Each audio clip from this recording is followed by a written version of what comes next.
Dalam 30 tahun pengalaman saya sebagai mekanik, saya dapat mengatakan dengan pasti bahwa ada rasa aman yang semu ketika kita membeli mobil modern. Kita percaya teknologinya begitu kuat, sehingga dapat menahan segala macam kerusakan. Tetapi kenyataannya, kita dikelilingi oleh komponen yang beroperasi dalam toleransi mikron dan pada suhu yang dapat melelehkan baja. Itulah mengapa hari ini kita akan mengungkap 18 kesalahan paling kritis yang terjadi saat ini di bawah kap mesin Anda. Kegagalan yang biasanya tidak memicu lampu peringatan di dashboard sampai kerusakannya tidak dapat diperbaiki. Kita di sini bukan untuk memberikan kiat-kiat pembersihan, tetapi untuk menganalisis fisika, kimia, dan teknik di balik kegagalan mekanis. Bersiaplah, karena kita akan mengungkapkan mengapa kebiasaan yang Anda anggap normal itu, pada kenyataannya, adalah hukuman mati bagi penderitaan diam-diam mesin dan transmisi Anda. Mari kita mulai.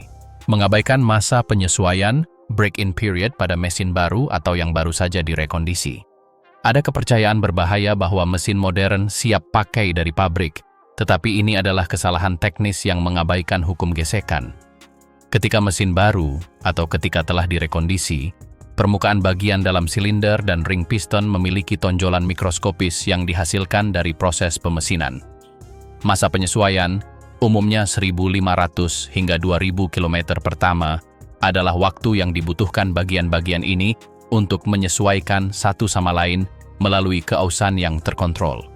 Jika Anda membebani mesin dengan putaran tinggi atau beban konstan di jalan raya selama waktu ini, Anda mencegah ring piston untuk menutup dengan benar terhadap dinding silinder. Hasilnya adalah mesin yang akan mengonsumsi oli sepanjang masa pakainya dan tidak akan pernah mencapai daya nominalnya. Mitos tentang mesin yang diam, idle.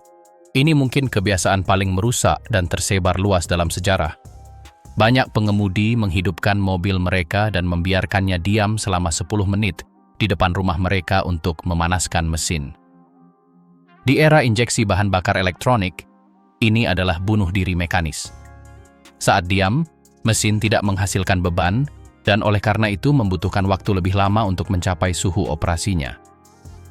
Selama periode dingin yang panjang ini, komputer menyuntikkan campuran bahan bakar yang kaya untuk menjaga mesin tetap berjalan. Bensin berlebih ini bertindak sebagai pelarut kimia yang mencuci lapisan oli pelumas dari dinding silinder. Tanpa lapisan pelindung ini, ring piston bergesekan langsung dengan logam silinder, menyebabkan keausan abrasif besar yang dikenal sebagai pengikisan liner silinder. Cara yang benar yang disetujui oleh para insinyur mesin berkinerja tinggi adalah menghidupkan mesin menunggu 30 detik agar tekanan oli mencapai kepala silinder dan kemudian mulai mengemudi dengan perlahan. Mesin kemudian memanas secara merata dan cepat di bawah beban meminimalkan waktu dingin. Membiarkannya menyala tanpa bergerak secara harfiah sama dengan menuangkan pelarut ke jantung mesin Anda setiap pagi. Menggunakan air keran atau cairan pendingin berkualitas rendah. Sistem pendingin bukan hanya sirkuit air, itu adalah baterai kimia hidup. Ketika Anda menggunakan air keran atau cairan berwarna murah yang dijual di supermarket, Anda memasukkan mineral dan elektrolit ke dalam lingkungan yang terdiri dari berbagai logam. Aluminium di kepala silinder, besi di blok mesin, dan tembaga di radiator tertentu. Ini menciptakan fenomena yang disebut erosi galvanik. Cairan pendingin menjadi asam dan mulai membawa ion logam dari satu bagian ke bagian lain, mengikis mesin dari dalam keluar. Saya pernah melihat kepala silinder aluminium dengan lubang yang sangat dalam, sehingga terlihat seperti keju Swiss. Semua itu hanya untuk menghemat beberapa dolar pada cairan pendingin berteknologi asam organik berkualitas tinggi. Selain itu, air keran mengendapkan kerak dan endapan kapur di saluran yang paling sempit, menciptakan titik panas yang tidak akan pernah terdeteksi oleh pengukur suhu di dashboard tepat waktu. Segera matikan mesin setelah perjalanan jauh. Jika mobil Anda memiliki turbocharger, poin ini adalah pedoman mekanis yang sangat penting. Turbo berputar dengan kecepatan yang dapat melebihi 200.000 putaran per menit dan beroperasi pada suhu hingga 900 derajat Celcius. Saat mesin berjalan, oli terus bersirkulasi, mendinginkan dan melumasi poros turbo. Kesalahan fatal terjadi ketika Anda berhenti setelah berkendara di jalan raya dan langsung mematikan mesin. Pada saat itu, pompa oli berhenti, tetapi turbo terus berputar karena inersia pada suhu ekstrem. Oli yang terperangkap pada poros langsung terbakar, berubah menjadi endapan karbon padat yang disebut kokas. Seiring waktu, residu karbon ini bertindak seperti amplas, merusak bantalan dan poros turbo hingga meledak, mengirimkan potongan-potongan logam langsung ke saluran masuk mesin, membebani kendaraan secara berlebihan. Sebuah mobil memiliki berat maksimum yang diizinkan karena alasan rekayasa struktural. Ketika Anda melebihi beban tersebut, baik dengan menarik sesuatu yang tidak dirancang untuk mobil tersebut atau mengisi bagasi dengan material berat, Anda memberikan torsi pada transmisi yang tidak dirancang untuknya. Cairan transmisi otomatis benar-benar mulai mendidih. Untuk setiap kenaikan suhu cairan transmisi sebesar 10 derajat di atas kisaran optimalnya, masa pakai cairan tersebut berkurang setengahnya. Panas yang ekstrim merusak kopling internal dan mengeraskan segel karet, menyebabkan gearbox selip. Tetapi bukan hanya transmisi, suspensi mengalami kelelahan elastis. Peredam kejut bekerja pada batas pergerakannya, dan bushing karet robek di bawah tekanan konstan. Membebani mobil secara berlebihan seperti memaksa seorang atlet untuk berlari maraton dengan ransel penuh batu. Cepat atau lambat, ligamen mekanis akan patah. Ini adalah kesalahan yang tidak disadari karena mobil tampaknya mampu menanganinya. Sampai suatu hari transmisi macet di posisi netral, dan tagihan perbaikan mengingatkan Anda bahwa hukum fisika bukanlah sekadar saran. Jangan abaikan penggantian cairan rem Anda. Cairan rem bersifat hygroskopis, artinya memiliki kemampuan yang hampir magnetik untuk menyerap kelembapan dari udara. Seiring waktu, cairan bening itu berubah menjadi gelap dan jenuh dengan air. Ini adalah hukuman mati bagi sistem keselamatan terpenting mobil Anda. Pertama, air menurunkan titik didih cairan. Dalam pengereman darurat, air berubah menjadi uap, pedal rem tertekan hingga mentok, dan Anda kehilangan kemampuan untuk berhenti. Tetapi kerusakan yang terjadi secara diam-diam terjadi jauh lebih cepat. Air dalam sistem mengikis piston kaliper rem dan katup-katup halus di modul sistem pengereman anti-lock, ABS. Saya pernah melihat modul ABS seharga $3.000 menjadi tidak dapat digunakan karena pemiliknya tidak pernah mengeluarkan $30 untuk mengganti cairannya setiap 2 tahun. Katup internal tersumbat oleh karat dan endapan, sehingga mobil tidak dapat mengatur pengereman pada permukaan yang licin. Kebiasaan mengemudi dengan tangki bahan bakar hampir kosong. Banyak pengemudi melihat lampu indikator bahan bakar rendah sebagai tantangan, tetapi para insinyur melihatnya sebagai pompa bahan bakar yang membutuhkan bantuan. Pada mobil modern, pompa bahan bakar terendam di dalam tangki. Keberadaannya bukan hanya untuk menghemat ruang, tetapi karena bensin itu sendiri bertindak sebagai pendingin dan peredam suara untuk motor listrik pompa.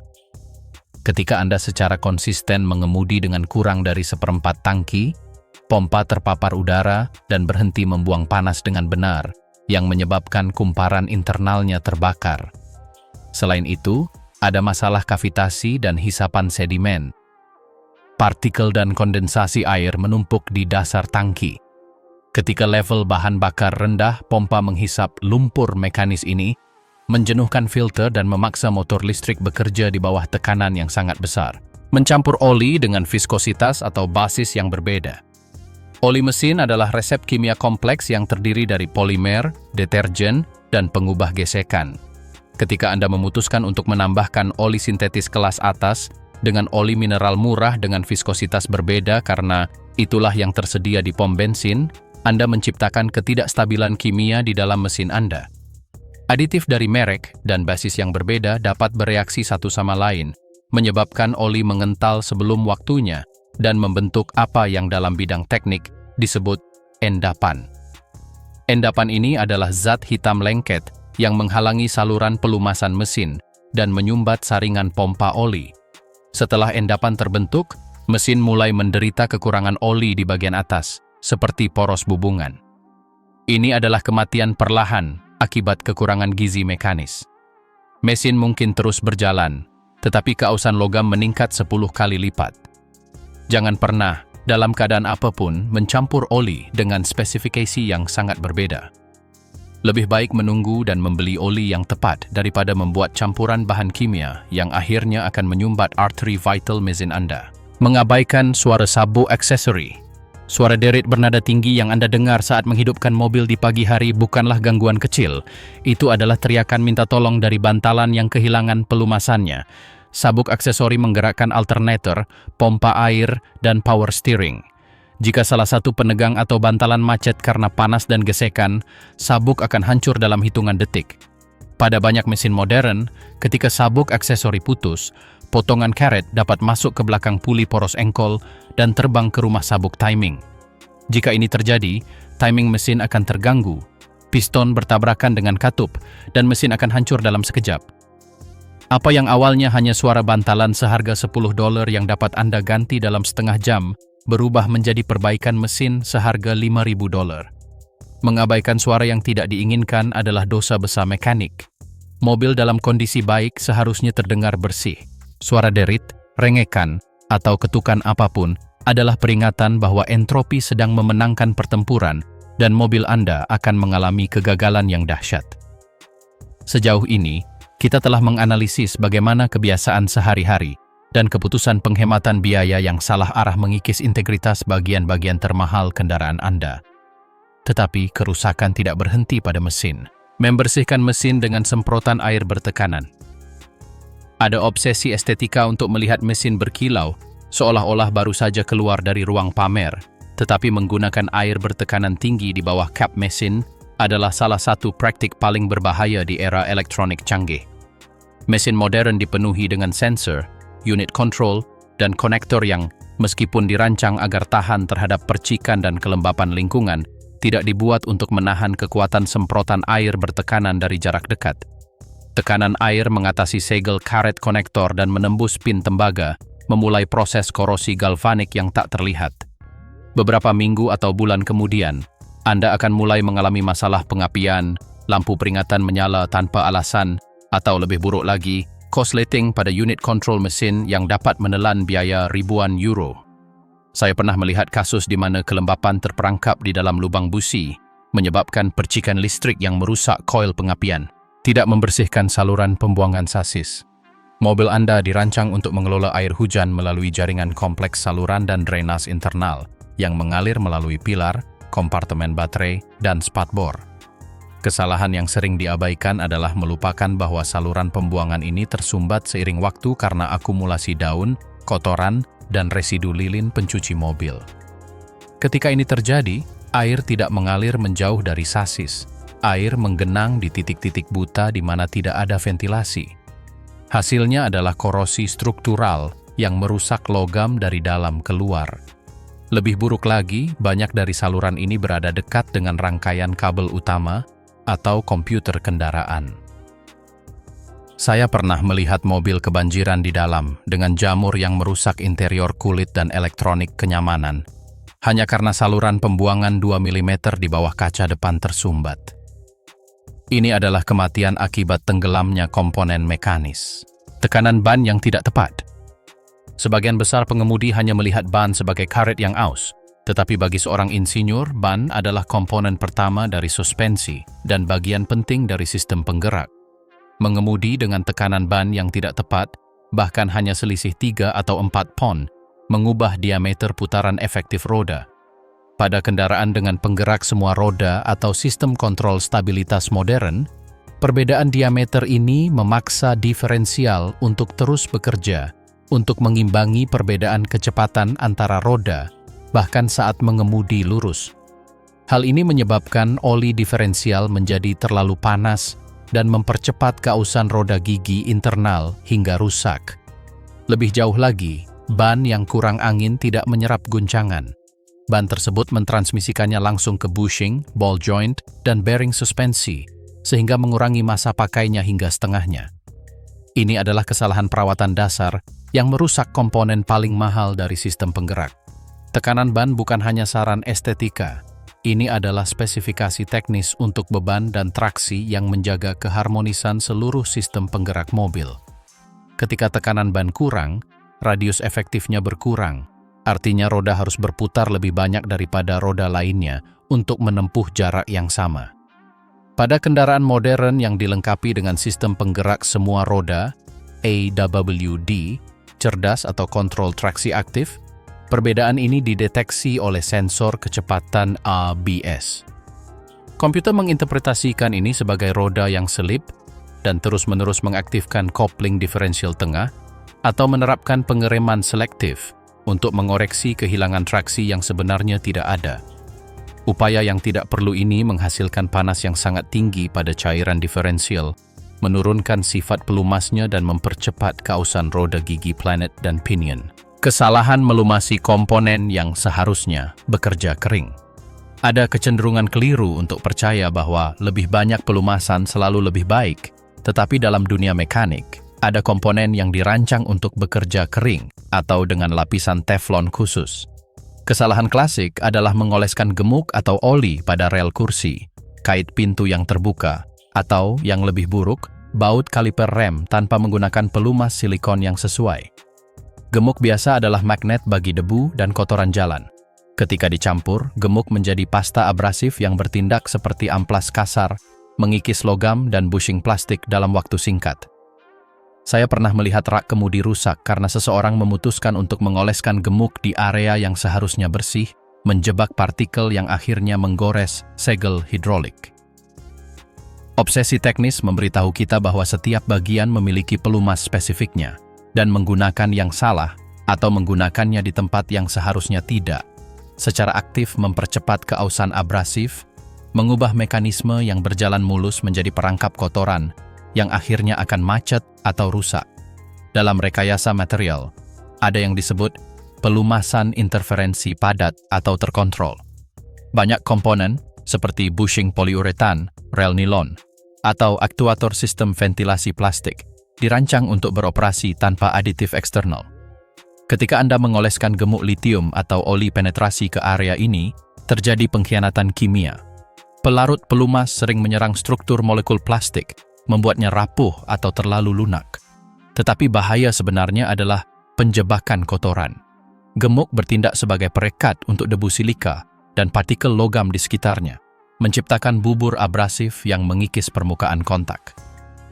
Saya telah menyaksikan rak kemudi power steering rusak karena pemiliknya melumasi karet penutup debu dengan oli, menyebabkan karet membengkak dan memungkinkan pasir masuk langsung ke dalam segel bertekanan tinggi.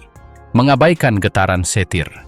Getaran kecil yang Anda rasakan pada kecepatan 100 km per jam, dan coba abaikan sebenarnya adalah gempuran konstan pada integritas kendaraan Anda. Banyak yang percaya itu hanya ban yang tidak seimbang, tetapi jika penyebabnya adalah bantalan roda yang longgar atau pelek yang sedikit bengkok, kerusakan menyebar seperti virus ke seluruh sistem. Osilasi parasit ini melemahkan sambungan kemudi, merusak segel rak, dan, yang paling serius, menyebabkan keausan yang tidak merata pada cakram rem, yang pada akhirnya akan membuatnya melengkung. Ini adalah efek domino. Getaran merusak bantalan, bantalan merusak hub memengaruhi hub roda, dan akhirnya, Anda berakhir dengan perbaikan €1.000 untuk sesuatu yang seharusnya bisa diperbaiki dengan penyeimbangan roda €20. Dalam bidang teknik, getaran adalah energi yang tidak diinginkan yang harus dihilangkan. Jika ban tidak menyerapnya karena rusak, struktur mobil akan menyerapnya, dan logam memiliki batas kelelahan yang, setelah tercapai, menyebabkan retakan struktural yang tidak mungkin diperbaiki dengan aman. Getaran adalah energi kinetik yang tidak disalurkan dengan benar, dan di dalam mobil, energi itu selalu mencari jalur dengan hambatan terkecil. Jika Anda mengabaikan getaran kecil pada setir, Anda membiarkan gaya osilasi berulang kali menghantam rak kemudi dan katup sistem hidrolik atau elektrik. Getaran ini bertindak seperti palu pneumatik mikroskopis pada bantalan hub roda. Ketika bantalan mulai rusak, ia menghasilkan panas gesekan yang dapat mencapai suhu yang cukup tinggi untuk melelehkan segel gemuk internal. Jangan gunakan AC di musim dingin. Sistem AC bukan hanya untuk pemanas. Ini adalah sistem dehumidifikasi vital untuk keselamatan. Kesalahan yang sering diabaikan adalah membiarkan sistem mati selama bulan-bulan musim dingin. Refrigerant AC bercampur dengan oli khusus yang berfungsi melumasi kompresor dan, yang terpenting, menjaga agar segel karet dan gasket di seluruh sistem tetap lembab. Ketika sistem tidak dinyalakan selama berbulan-bulan, oli akan mengendap, segel akan mengering dan menjadi rapuh, sehingga gas refrigeran dapat keluar melalui pori-pori mikro.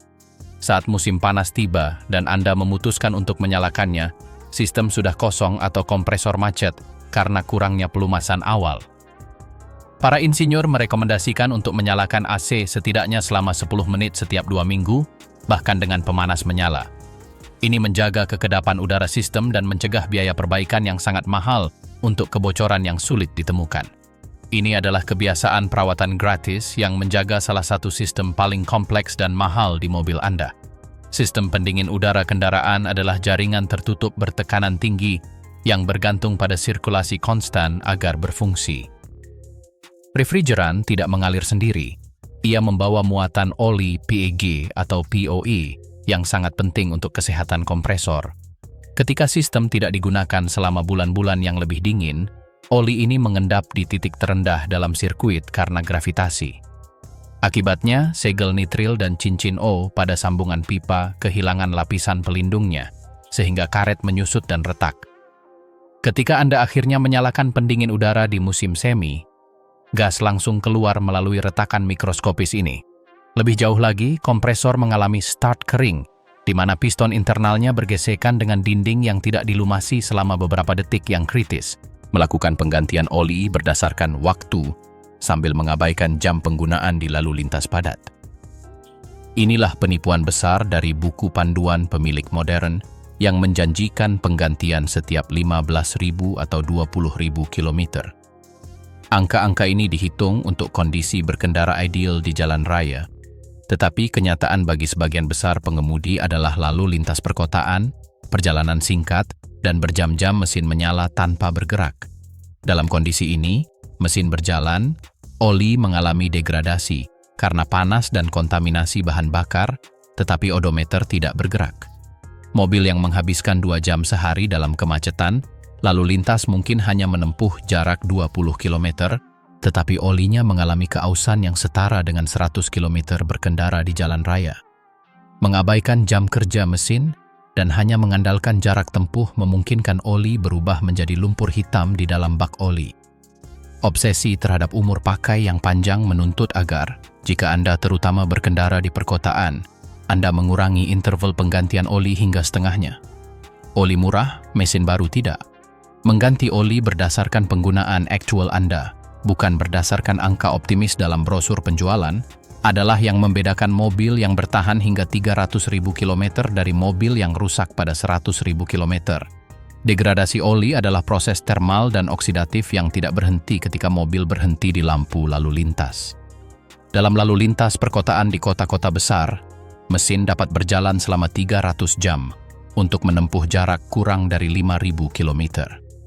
Selama waktu itu, oli telah mengalami siklus termal yang konstan, kontaminasi dari kondensasi, dan, yang paling serius, pengenceran oleh bahan bakar karena idle yang berkepanjangan. Bahan bakar yang tidak terbakar bocor melewati ring piston dan masuk ke bak oli, merusak viskositas oli dan mengurangi kemampuannya untuk mempertahankan baji hidrodinamik yang melindungi bantalan poros engkol. Teknik yang salah untuk melewati lubang di jalan. Ada 2 cara untuk melewati lubang di jalan, dan keduanya bisa salah. Kesalahan yang paling umum adalah mengerem keras tepat di atas lubang. Saat Anda mengerem, berat mobil dipindahkan ke poros depan, menekan pegas dan membuat peredam kejut tidak memiliki jarak gerak yang dapat digunakan. Ketika roda menabrak lubang dalam keadaan ini, energi tidak diserap oleh suspensi, tetapi ditransmisikan langsung ke sasis, dudukan peredam kejut, dan rak kemudi. Ini menyebabkan katup peredam kejut internal bengkok atau segel pecah karena tekanan hidrolik yang tiba-tiba. Teknik yang benar, yang disetujui oleh instruktur mengemudi tingkat lanjut, adalah mengerem sebelum lubang dan melepaskan pedal tepat sebelum benturan, sehingga suspensi longgar dan dapat menggunakan jarak geraknya sepenuhnya untuk menyerap guncangan. Mengabaikan hal ini akan merusak ban Anda, mengganggu penyelarasan kemudi, dan memberi tekanan pada komponen bagian depan di setiap jalan yang bergelombang.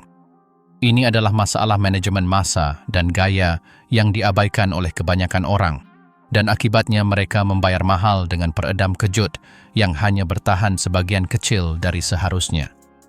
Interaksi antara band dan rintangan adalah transfer energi besar yang harus dikelola oleh pegas dan peredam kejut. Saat Anda mengerem di atas gundukan, Anda menghalangi kemampuan suspensi untuk kembali ke posisi semula. Pegas sudah berada di bawah beban maksimum, dan cairan peredam tidak dapat mengalir melalui katup internal dengan cukup cepat.